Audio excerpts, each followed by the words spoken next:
Welcome back to the Gateway RV Transport Podcast. We are here, by we I mean Jordan and Justin. Okay, your two Gateway RV Transport Podcast hosts.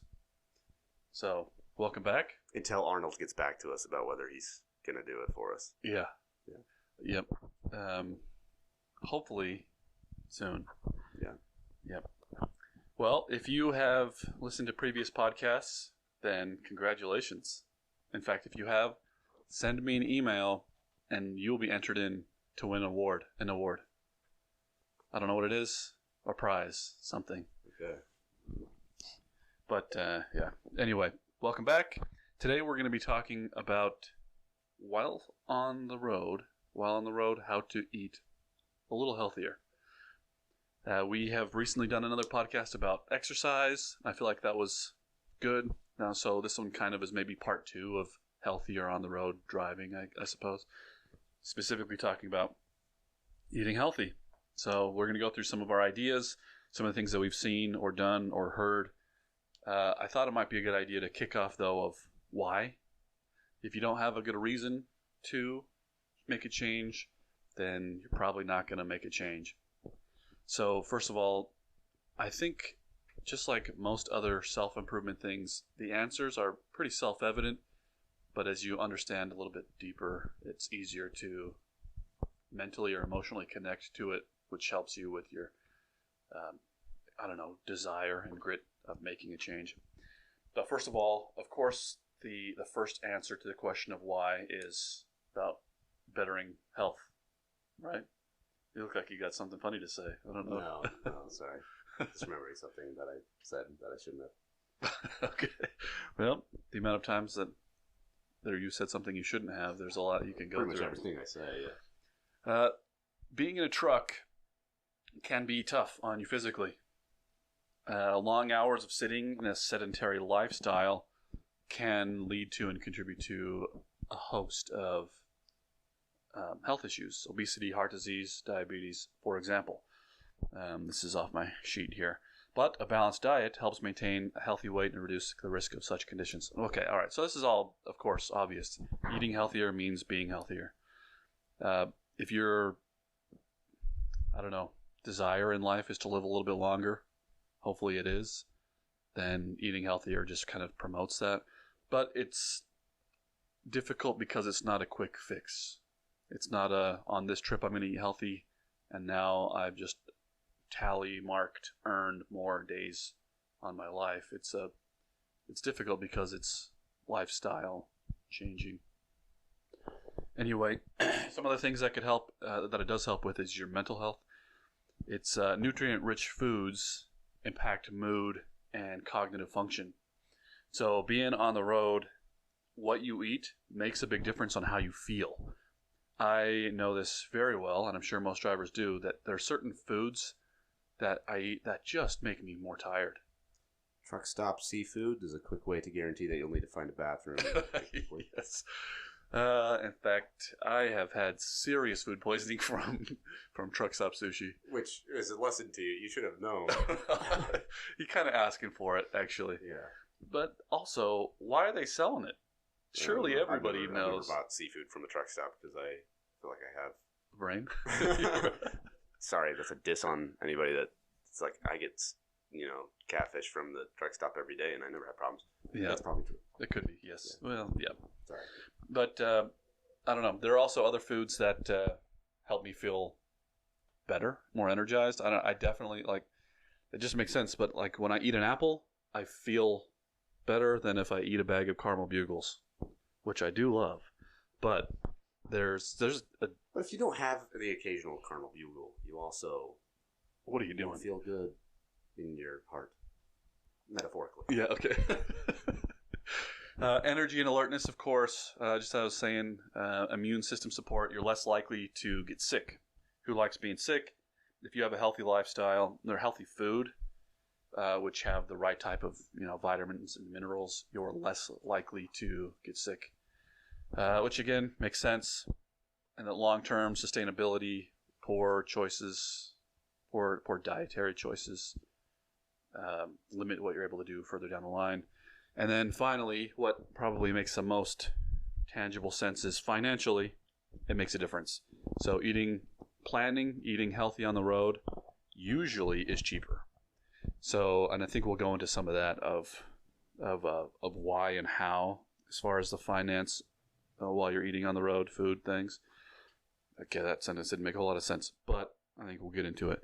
Anyway, eating healthy on the road, I think, should be essential. It's not, but it should be essential for drivers to ensure their physical, mental well-being, as well as being in an environment that promotes long-term health. Okay, now that I kind of got that why out of the way, pick which one you identify with best and use that as your why. But I think you should have a reason why you're making a change. Yeah. And this is just a general framework for how I would look at stuff like this: is vision, strategy, tactics. Like if you don't have a vision, it's going to be really hard to have the motivation to do the tactical things. So like you could get into caloric deficit and which foods have the best like protein to calorie comparison and all that. But if you have a vision, you got to start there. So it's like Start With Why, Simon Sinek. It's a good book if you're looking for something to listen to. It's kind of business geared, which makes sense, but you have the reason. Then you kind of have the overarching strategy, then the tactics. And I think that there's a reason that it generally starts to flow down, not the reverse. Mm-hmm. So anyway, you got to find your motivation for doing things. What's your motivation for wanting to eat healthy? Use that. Everybody's is going to be different. Like when I think about my core motivation for a lot of the things that I do is fatherhood is a common theme. My biggest motivator is my kids. And a lot of people can relate to that, and a lot of people can't. And so find yours. Right. Yep. So I think having a good, honest self-assessment is a good place to start of what you're doing now, what you feel like you should change, what you want to change, and coming up with a plan on how to make it a long-lasting change. It's very easy to say, okay, you know what? It's a new year. I'm going to stop eating all fast food. I'm going to only eat salad, and I will only use balsamic vinegar dressing.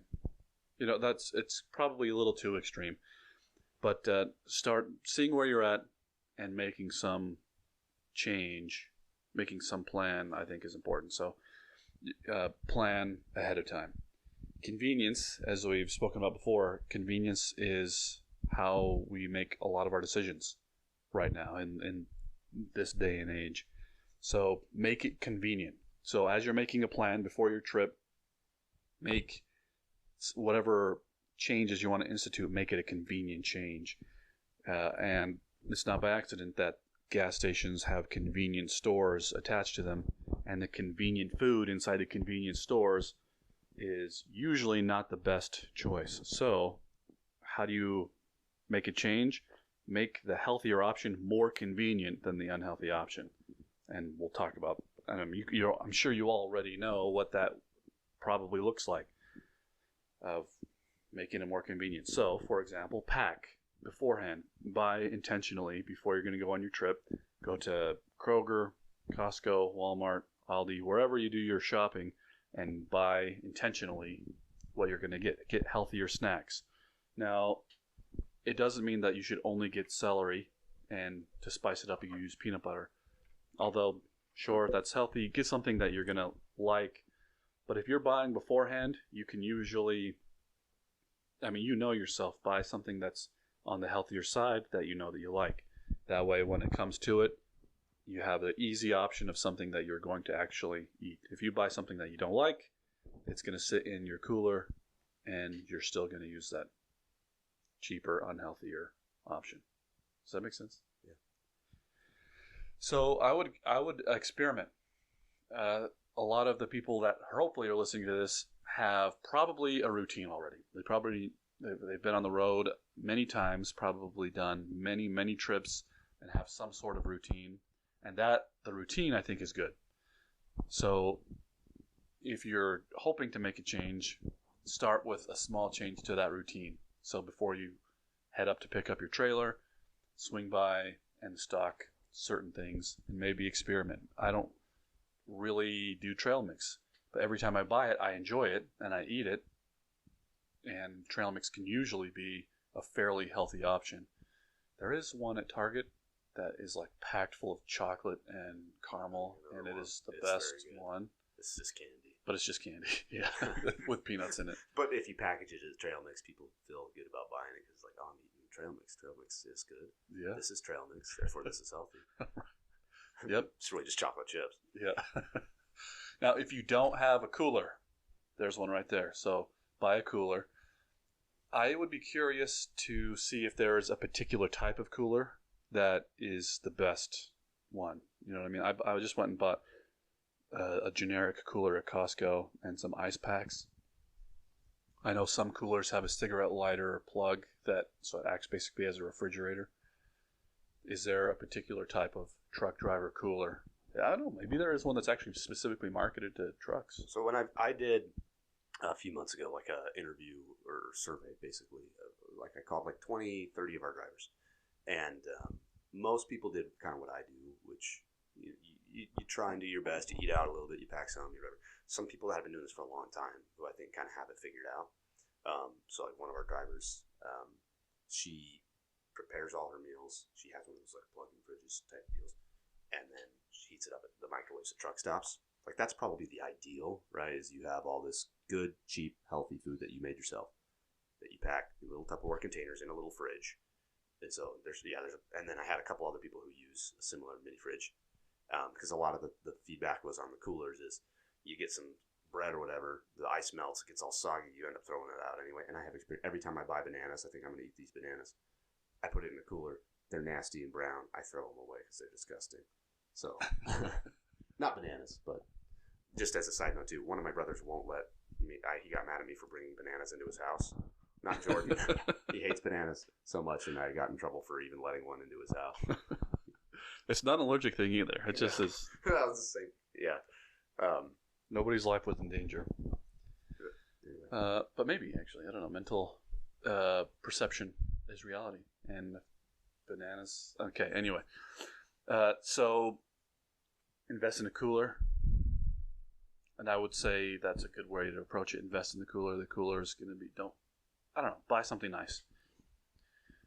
If you have to eat at a truck stop or a fast food place, because you're going to have to eat, and there are instances where you might just have to pick the healthier option.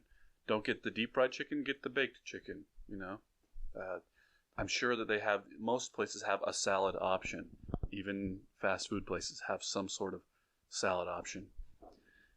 And I don't know, you just be conscious when you're stopping there. So fruit cups instead of the deep fried, highly processed food, grilled or baked. Salad. Another one is cooking your cab. So there are some people that have portable stove or microwaves, and or a slow cooker. I've seen some people actually I just make a proper on this meal. Trip, and I'm going to try it out on my next one. So I have it in my box over there. One of those plug-in car slow cookers. So we'll see. What are you going to make? I don't know, throw some chicken in there. And if I don't have to run to the gas station within an hour after eating it, then I'll know that it was successful. So maybe start like with an pork, easy then. bake oven that I put up. Yeah. Yeah, something like that. Now have we talked about bed setups?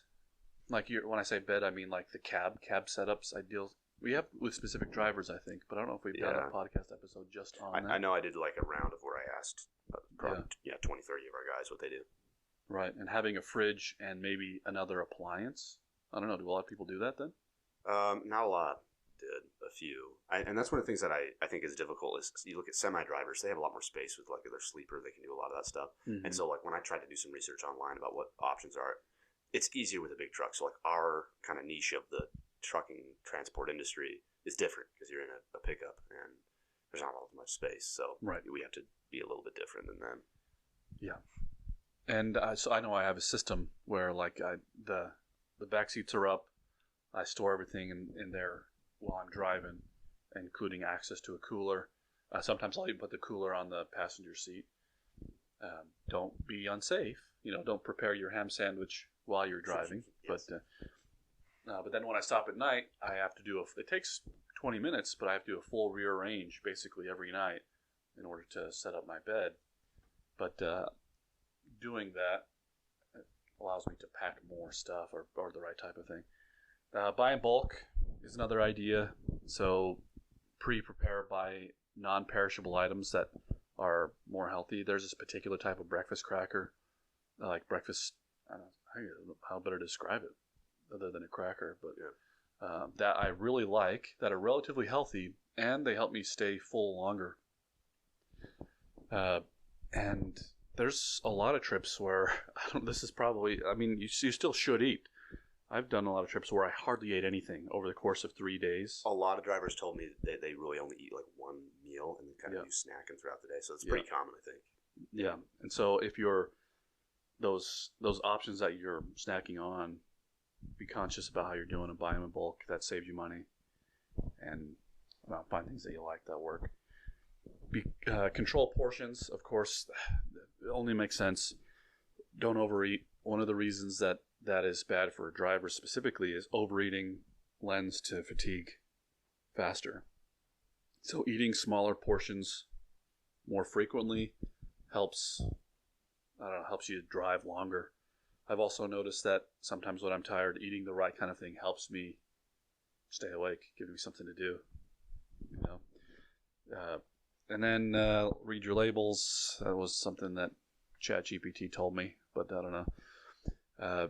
Eat balanced meals, and then a big one was listen to your body. I think do a test. As many drivers as we have that have driven as many miles as they have, I wonder how many people are consciously conducting experiments. And we have, like, when you say that, I'm picturing like somebody's driving on the road, like mixing chemicals and Yzma and Kronk or Bunsen burners and beakers.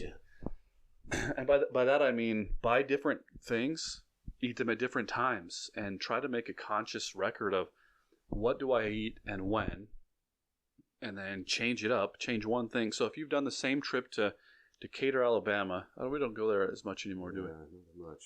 If anybody in Decatur, Alabama would like to use us, we would appreciate it. Yep.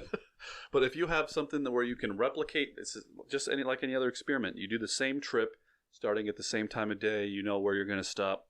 Change a few things and see what the result changes, and just conduct experiments. So, like, for example, my commute to work is the same every single day, to where I will time certain increments of that journey and compare it to other parts of that journey, and I'll say usually when I pass this point, it's 17 minutes, but today it's 16 and a half minutes. I do differently. Right, or like, so I have to go through a downtown area where there's infinite numbers of right and left turn combinations to get through downtown, and which one of those is best. And I think I've been able to narrow it down. Now, not everybody's maybe. I don't want to say anything. Not everybody's over analytical about their commute to work, I guess, or crazy. But I kind of enjoy doing that experiment of seeing which combination of left and right turns is the right one. The same thing applied to your strategy of what you're eating. What am I eating and when? I know if I drink a Monster and eat a donut first thing in the morning, I'm going to need to stop in about an hour and a half to use the bathroom. Just, it's going to happen. But if I wait a little bit longer and I drink water, it takes like I can go longer. And so experimenting with different combinations of what you're eating and when, and see how often you need to stop, when you're tired, what types of things are better in the early afternoon. Sometimes I'll give myself a reward if I'll stop and eat somewhere nice on day 2 of my journey for dinner if I'm able to hit these certain personal markers of what I'm eating. I don't know. Does that make any sense? Yeah, I think as a general principle, I like this is turning life into a game. Not that it's just as it relates to diet, but it makes it more fun for me. Just how I like rewards, punishments, and competitions. Right. I like to infuse life with little games, like how fast can I get out of the shower, or like how fast can I do different tasks. You know what I mean? Or like, are other people like that? I think a lot of people are like that, where you like turning things into like personal competitions. Yeah. Like just like, I don't know. I feel like I do that with almost everything I do. Like, how can I do a little bit better at this, or how can I turn it into a little game? Mm-hmm. I don't know. Well, I would be curious, anybody listening to this, to get some feedback on their kind of take on personal improvement and measures against themselves. Standards or, check marks. If they have daily checkpoints that help you gauge your productivity or different indicators throughout your day. Yeah. I wonder how common that is. Yeah, like I know, like our dad, and I sometimes do this. He's like, he will like go in somewhere. And it's like his goal is he's going to make this person smile. Like how long will it take him to get them to authentically smile? Mm-hmm. That kind of mindset about like how do I turn like this into a game, also make it a positive. Like how can I make the world slightly better type thing. Yeah, like, that's a good mindset to be in. Is that exhausting though, mentally? And it probably depends on your personality type. Some people it probably is. Just like for me, being around people in general, I mean, there's a balance, kind of energizes me. For a lot of people, it doesn't. And it's the opposite, right? So probably just your personality type. How about just like the amount of effort though? So like if, say, micro decisions that kind of seem daunting. I tend to find that doing things like that doesn't deplete, it energizes me more, stuff like that. So it's like if something's going to, it's going to take me the same amount of time either way, but if I show up more mentally, it doesn't drain me faster. It fills my mental energy faster. Right. Generally, I think that's the truth. Because I think it's very easy for most people to, if there's like a mental framework change that requires no like measurable output difference, like you're not investing anything more, it just seems like, I don't know if I want to commit. When I'm on the bus, I don't really ride the bus, but engaging with people around you seems like effort. And I think sometimes, like, I talk myself out of stuff like that a lot, because people just want me to leave them alone. And sometimes that's true, but you already make the decision for somebody if you decide that they don't want to talk. So it's like, you try it out. That's like, I think one of the reasons, sorry, this is a little bit of a tangent, but that in our culture, we say stuff like, hey, how's it going? It's like, are you really asking me? Like, you're not, it's a way of gauging the person's mood to determine if they just want to be left alone, or if they want to like talk to you a little bit. And the only way you can kind of know that is, so we have these kind of phrases in society, the small talk stuff. I think the purpose of small talk is essentially to gauge the person, and then we pick up on their social cues and things to determine if you want to engage more. You know what I'm saying? Yeah. So I mean, like, if in some alternate reality everybody has some sort of gauge above their head that goes from, I don't know, green to red, of how socially approachable I'm feeling right now, and if somebody's green, that means, hey, I want to engage and talk and connect with somebody, anybody. And if it's red, it's like, I am not in the mental framework to where I want to spend time to engage with anybody. Mm-hmm. But those questions you're talking about is our version of that gauge. Try and determine it. And we all vary. Sometimes we're off, sometimes we're wrong. Sometimes we think, oh, this person really wants to talk to me, and we're wrong. Or sometimes we think, oh, this person hates me, and they want to be left alone, and sometimes we're wrong. But over time, you start getting more and more accurate with it. Do you think people, though, generally want to be, say, on that fake gauge, want to be green? Or do you think some people want to be red? Or do you think they rely on self-imposed labels saying, I am a quote-unquote introvert, therefore I am on the orange to red side of that scale, and I don't even want to be? I think in the same way, and this kind of relates in the way that people eat, is there's what we want, and then there's what we want to want. So I think most people, they want to just coast. They would like, and even me, like, there's often times where I want to just kind of do my thing without like being pushed out of my convenient comfort zone. But really, I think when you think about who the ideal version of me is he's somebody who is positive. He is somebody who is friendly. And I think most people are that way. And so in the same sense, like, I want to just eat more of those chocolate-covered blueberries over there, right?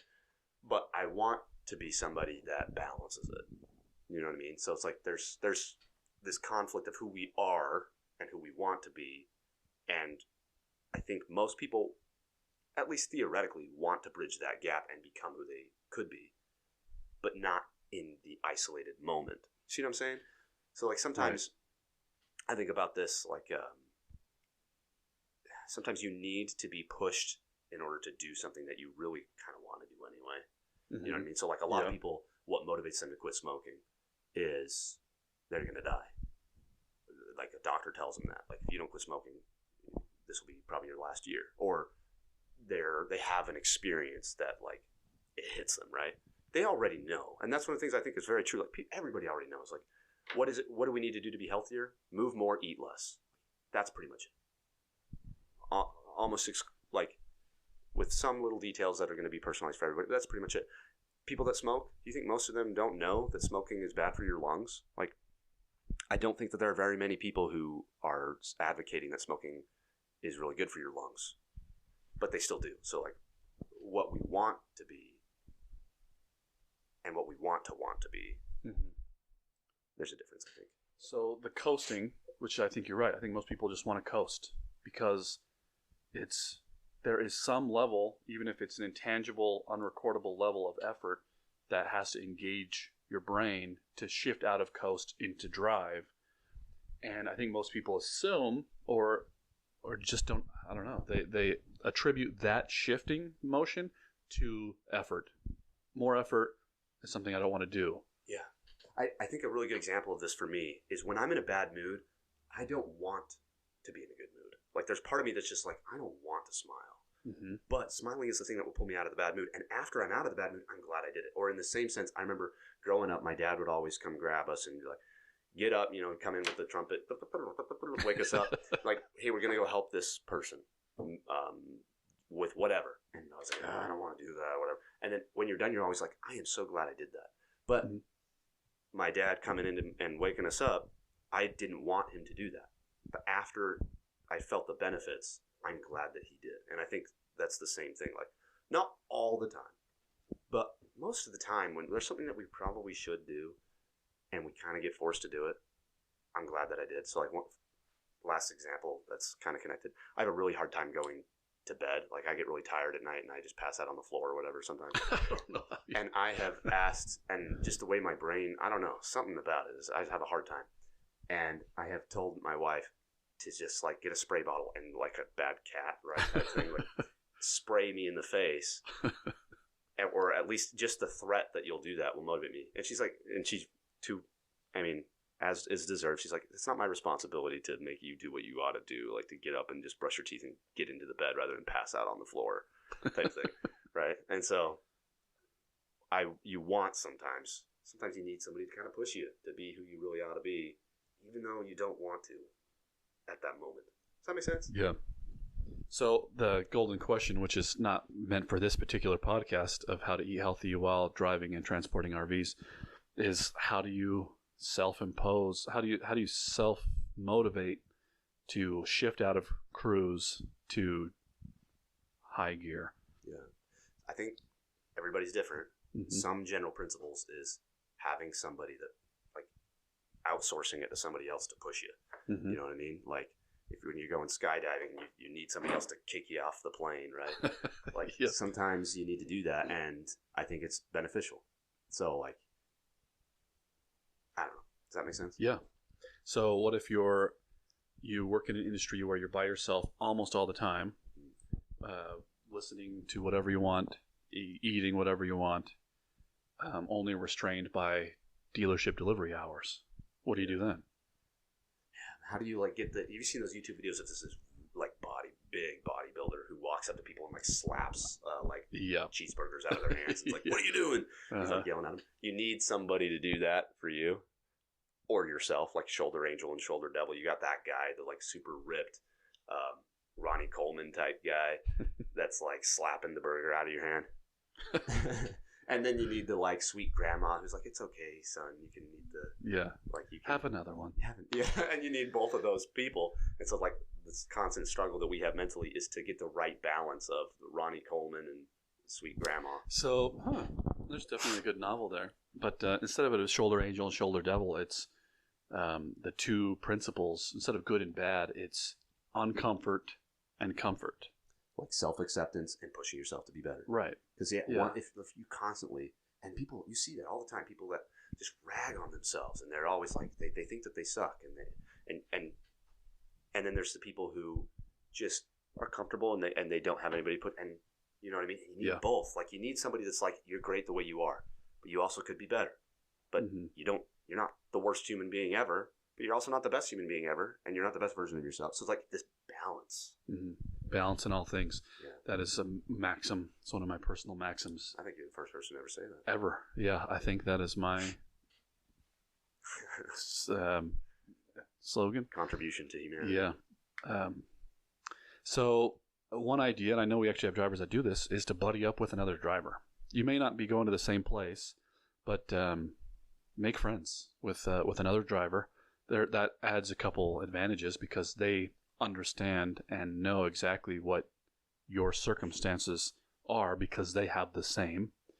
So find somebody that proximity-wise matches. So the reason that you are a good gym accountability partner to me is because a lot of our life circumstances are pretty similar. And so you know what it's like. We have a very similar job. So you know that what my time restraints are. And so you doing it it's easier for me to take that kind of encouragement and almost criticism from you if I don't make it because you're doing the same thing. If you were retired and you could start your day at 10:30 a.m. saying, why don't you just wake up at 5:30? It's not the same thing as somebody that's going through the same difficulties. You know what I mean? So find somebody that matches some of your personal circumstances and including their approach to self-improvement. That way you can be that thing for each other. And I know we have some drivers that do that have found somebody else and they talk regularly.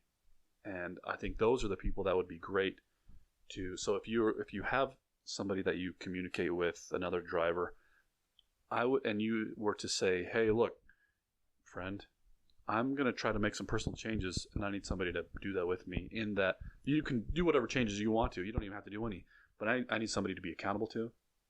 Would you mind being that for me? I have a hard time believing that any of our drivers would be like, yeah, you know what? Nah, pass, ask somebody else. I think we like seeing those around us, those that we care about, we like seeing them improve and succeed. And if we can be a part of that, I think people usually are honored, in a way to say, well, yeah. And then their relationship improves. Who doesn't want a better relationship, like being happy? Maybe we don't want to have a better relationship because you're afraid of, I don't know what the fears. There are fears of trying to improve your relationship with somebody because you want to. I think some of the fears are, if I'm a better friend, they may call on me in a moment of need, and I don't want to do that. To like leveling up, right? Yeah. And so I guess it's being realistic about who you want to be and where you want to improve, but. And I think that's okay. So like, not everybody wants to be. I don't want to be David Goggins. You know what I mean? Right. Like, I don't want to be. Like, I want to occasionally enjoy a nice cheeseburger type of thing, but I also don't want to be somebody that eats cheeseburgers every day. So it's like, you kind of have to find, like, what is it that you want? And without going down this excuse thing either. Well, yeah, I'm totally cool just eating cheeseburgers every day. And you, like, as long as you know you're not lying to yourself, it's like, that what you really want. Mm-hmm. And that's a really difficult thing. Is like, what is it that you actually want to be? Once you really know, then you can tell when you're cutting yourself too much slack and when you're giving yourself too much of a hard time and then being too hard on yourself. And only you can really know that. And even you sometimes can't know that because you're also an emotional creature that justifies in bad actions to yourself. You know what I'm saying? Yeah. That's one of the reasons I don't like a lot of specific labels.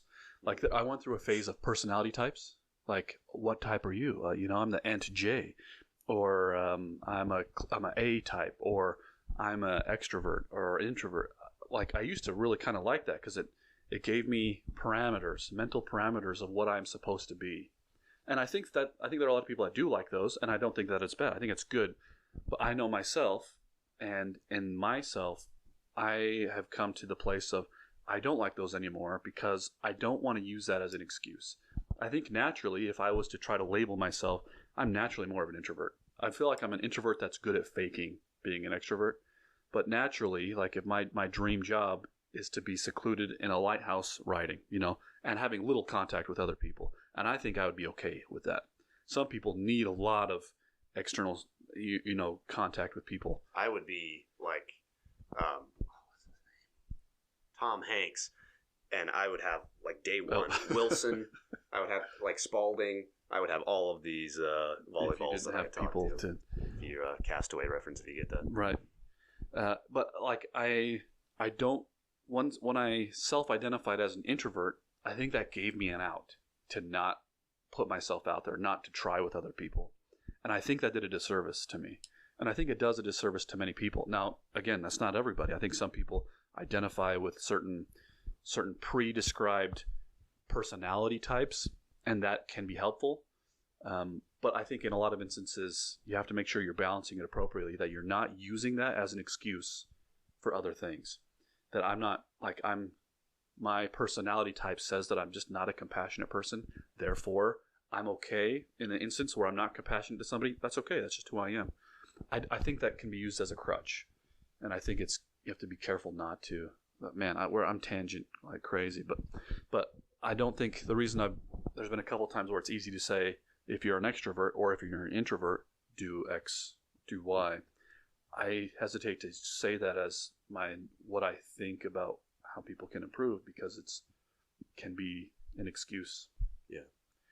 It can also be a motivator, and I think in those instances it's good. But using that as the only parameter, I think, can be dangerous. Of saying, you know what, I'm not a people person, because I think a lot of people say that, right? I'm not a people person, therefore I don't have to try with people. And I think that that's wrong. I don't think that's the right approach. I think there are people that are less comfortable in crowds than other people. Clearly that's true. I think there are people that are better engaging with strangers than other people. Clearly that's true. But those are things you can improve on. But also, even if it's uncomfortable for you, I don't think it gives you an out of trying, of engaging. I agree. But you have to know yourself and what level you can try to improve. I don't know. Now it's turning into a weird social sermon. Well, no, and I get what you're saying, and I mean, that being said, would be all right if these are some Yep. things that I do for eating, then not necessarily things that I'm saying everybody should do, but consider it. This is what I do, and some of it works okay for me. I'm also, like everybody, I'm not the perfect example of anything, including, I eat a ton of crap. So, but that being said, can I just rapid fire off some of the things that I do? For me, zero is zero is easier than less. So, when I went through a phase where I was like, I'm gonna eat less fast food. I didn't really eat less fast food. I just wanted to eat less fast food. When I did a zero tolerance policy, it was easier for me. So, a couple examples: I don't drink, so it is not even a question for me of drinking too much or not drinking enough. It's easier for me to I just don't drink. Boom, easy. I don't have to worry about it. I don't have to worry about going overboard because I don't even step on the plank at all, if that makes sense. That kind of. And so, same thing. I have a list now, and I've talked to you about this, of a growing list of restaurants I do not eat at. I don't. Taco Bell was the hardest one for me to get over. But once I added Taco Bell to the list, it's not, I don't overeat Taco Bell because I don't do Taco Bell. I'm not a Taco Bell person. There's several reasons that I don't do this. Same with like Wendy's. I don't do Wendy's. I don't do Burger King. I have a list of places I don't do. Because I would eat that food and I'd feel like crap. And it's like, it's not worth it for me. As well as, I realized, so like in Kendallville, so not far from our office, we have a Taco Bell. We also have Don Chico's. Don Chico's is actually, I don't know if it's still the case, maybe they've adjusted the prices, but there was a point where it was cheaper for me to eat at Don Chico's than it was Taco Bell, and Don Chico's was real food. Taco Bell, when you go to Taco Bell, it's very processed. And I'm not dissing Taco Bell. I love Taco Bell. I eat a lot of Taco Bell. But it's crap. It's crap food. It's not real food. So I guess I am dissing Taco Bell a little bit. But Don Chico's was real food to me. It felt like it felt real. And I didn't feel like crap after I ate it. And it was actually cheaper. So it's like, why am I wasting my time at Taco Bell? The reason is convenience. Don Chico's, and now because COVID has changed this, and I think in a positive way, this is one of the positives that's come from COVID, is everybody does carry out. So Don Chico's, it's not, you order, you drive through. They don't have a drive through, right? Taco Bell does. But so Don Chico's requires 20 extra minutes of forethought. I can call ahead and immediately go get my food, but it'll be ready by the time I get there. Taco Bell, it's already there. It's already ready, which only testifies to the fact that it's not real food. Real food isn't already ready. It needs to be made. You see what I'm saying? And so, anyway, that's a long one. We're going to get sued by Yum Taco Yum. Bell. Yeah. So zero is easier than less for me. I have a list of banned restaurants. I think it's the same thing with sodas. I have a very particular set of rules for when I can and can't drink soda. And so same thing with energy drinks. I have 2 rules for my energy drinks. I get 1 energy drink a year, so use it wisely. And if somebody's like, hey, try this out, I'll try it out. So like if you bring in a new Monster flavor and like, hey, try this out, I'll try it out. Because it's fun. It tastes good. Yeah. But I don't go overboard with energy drinks because I get 1 a year. So I'm going to be careful. And I know the 2 years that I had kids, I saved it because I wanted to be ready for when my wife went into labor. So I downed a Monster right before. And I realized I don't need the adrenaline. Like I don't need the boost because having a child or having your wife have a child is enough of it. You haven't fallen asleep while your wife fall asleep during labor. Like I thought that was going to be a concern because of my tendency to fall asleep easily. Not a factor. I did for one of our kids, but it wasn't. It was like you had like a 24-hour. It was a long. Yeah. She fell asleep. Like Hannah's labors were like 6 hours. They're fairly quick. But. Yeah. Yep. One that I picked up. Taste the Healthy. So for a brief time on my mission, I lived with a guy who was a male model.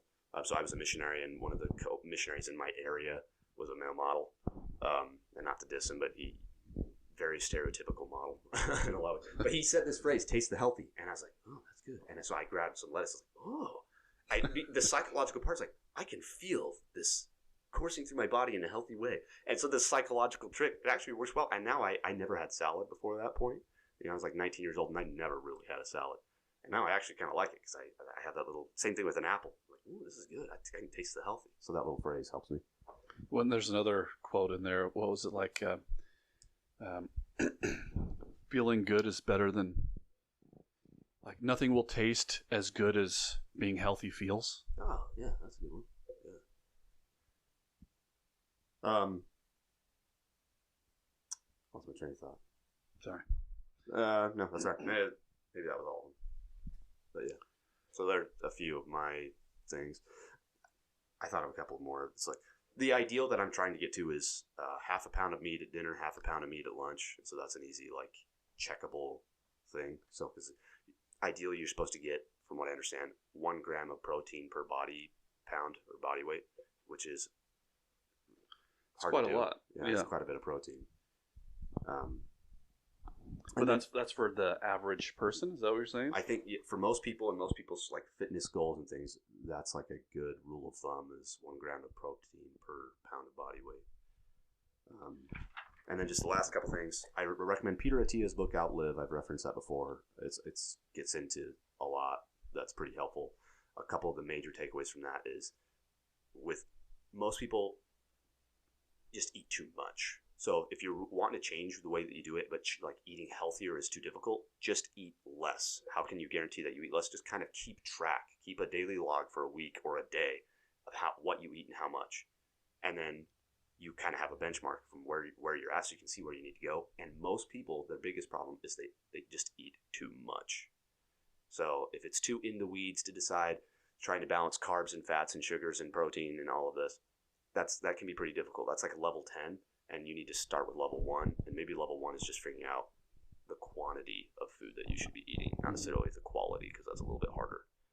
So, anyway, those are a few things. Okay, well, I think we've been all over the place on this one, but I think it's good. I think it's good stuff. And again, like I've said before, if nobody else listens to it, I think it's good for me. Good for me to try to just reassess, take a self-assessment of where I'm at, where I want to be. My goal for 2024, my 23 goal was to go to the gym regularly, doing it. Goal for 24 is to now start making some more dramatic health, eating changes. Being on the road is harder. It's definitely harder to have systematic improvements when you're on the road. But really the difficulty is figuring it out. And I don't think that we have a driver or that there's a driver out there that isn't mentally capable of being able to figure it out.